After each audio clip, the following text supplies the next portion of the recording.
So, Harry Potter is one of those few franchises where the movies don't just change as the story gets darker. They actually think differently from movie to movie.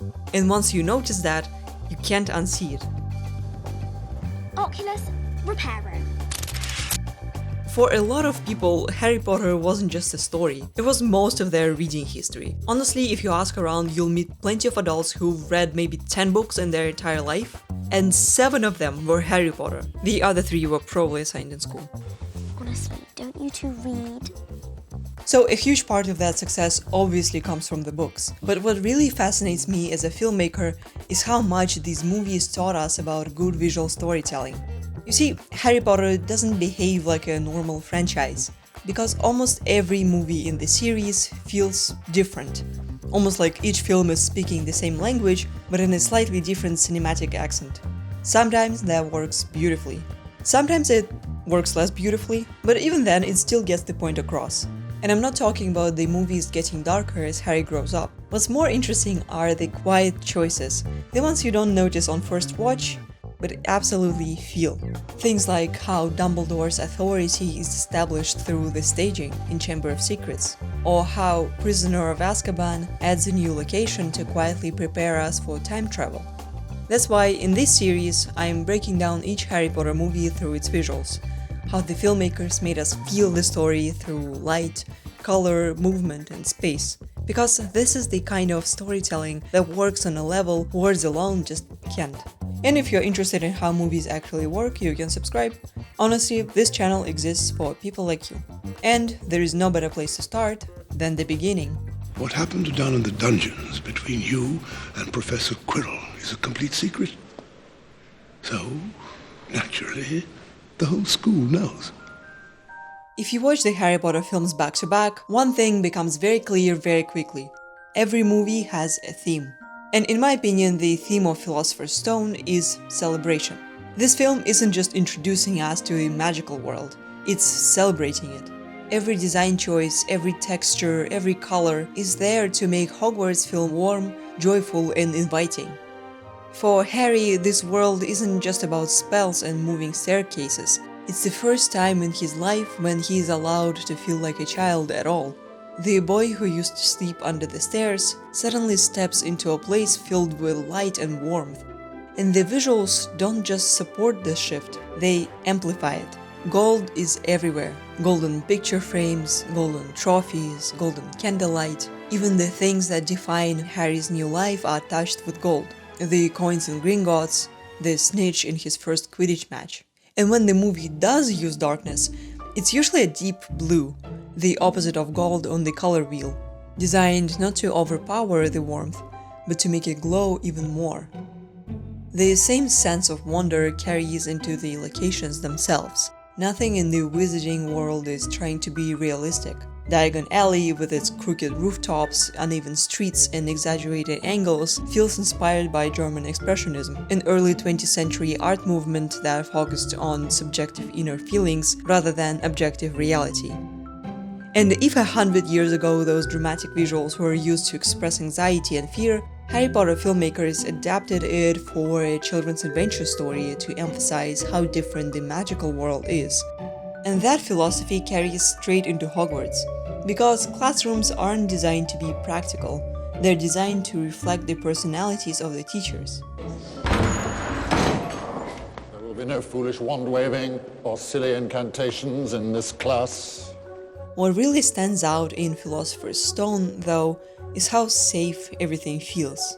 At this point of the story, Harry isn't questioning his past, his destiny, or the politics of the wizarding world. He's just exploring, knowing that Dumbledore is watching over him. Which, in hindsight, is maybe an overly optimistic policy, but we'll get there. And the visuals fully commit to that idea of safety. Dust catches warm light and softens every shot. Cobwebs look more like Halloween decorations than signs of neglect. Night never feels truly dark.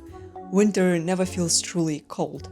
And that feeling doesn't come easily, because if you think about it, huge stone spaces are notoriously difficult to shoot. They can look empty, cold, and unwelcoming, so the production design fills every inch of Hogwarts with detail.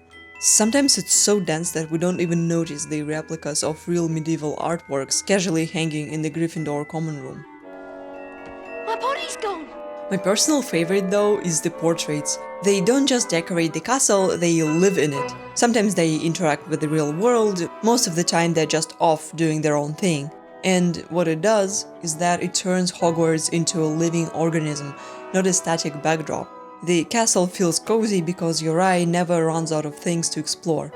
Even the structure of the film reinforces this idea of celebration. The story moves from one festive moment to the next, the first day of school, Halloween, Christmas, the final feast, and the center of it all is the Great Hall, a space that quietly becomes the emotional heart of the entire series. The cinematographer John Seal once said that he wanted the first movie to feel bright and breezy, like a wholesome introduction to the entire world. Nothing too dark, nothing too heavy, just pure excitement and joy. And that's exactly what Philosopher's Stone becomes. It's the honeymoon phase of Harry Potter, the visual baseline that every later film will slowly move away from. So when the series eventually darkens, we understand exactly what's being lost. I should tell you this. Unless the culprit behind these attacks is caught, it is likely the school will be closed. The second movie often feels like a natural extension of the first, which is why so many people watch Philosopher's Stone and Chamber of Secrets together when they want something cozy and familiar. But if you look closely, something important shifts here.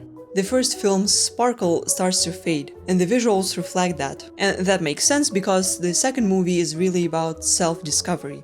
Harry starts encountering traces of Voldemort again, in the school, in the writing on the walls, and most uncomfortably in himself. This is the first time he seriously wonders whether he even belongs in Gryffindor.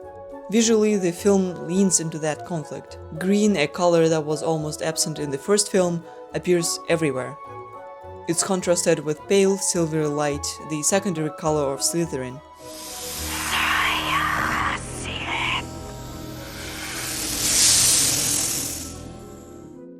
If you've ever wondered why the first two Harry Potter movies feel so similar, this is where that comes from. Chris Columbus directed both of them using the same visual language. And I know, visual language is one of those phrases everyone uses, but almost nobody ever explains. It kinda sounds smart and very vague, so we all just nod and move on.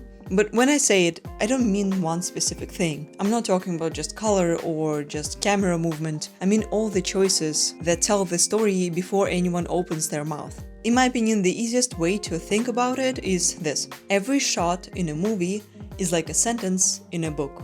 Each one gives us new information. And just like two writers can describe the exact same moment in completely different ways, directors can show the same idea in 100 different forms. Through where the camera is, how it moves, how the scene is lit, how space is used, and who's placed where.